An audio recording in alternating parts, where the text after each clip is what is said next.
अस्सलाम वालेकुम। SM news के साथ मैं हूं सैयद मुकद्दर रज़ा।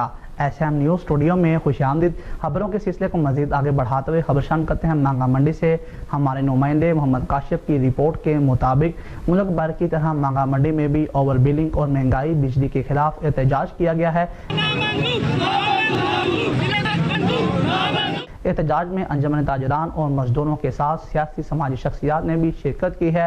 एहतजाजी मुजाहिरीन ने हुकूमत के खिलाफ बैनर्स और प्ले कार्ड्स उठा रखे थे। ये जो गरीब लोग हैं ये तरस गए, हमारा मुतालबा है, ये कोई सियासी आता है इनके पास एक साइकिल भी नहीं होती।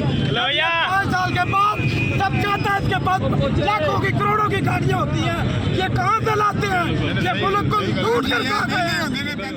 हुकूमत के खिलाफ शदीद नारेबाजी भी की गई और बिजली के बिलों को सड़क पर रख कर जला दिया गया है। मुजाहिरीन खत्म नबूवत चौक से रैली की शक्ल में लेस्को सब डिवीजन मांगा मंडी के दफातर गए, लेकिन इनके वहां पहुंचने से पहले ही लेस्को अमला दफातर को ताले लगाकर भाग गया। मुजाहिरीन ने हुकूमत से मुतालबा किया है कि बिजली की कीमतों में कमी के अलावा नाजायज लगाए गए टैक्सेस भी वापस लिए जाएं, वरना मुल्तान रोड बंद करके लेस्को ऑफिस के बाहर धरना दिया जाएगा।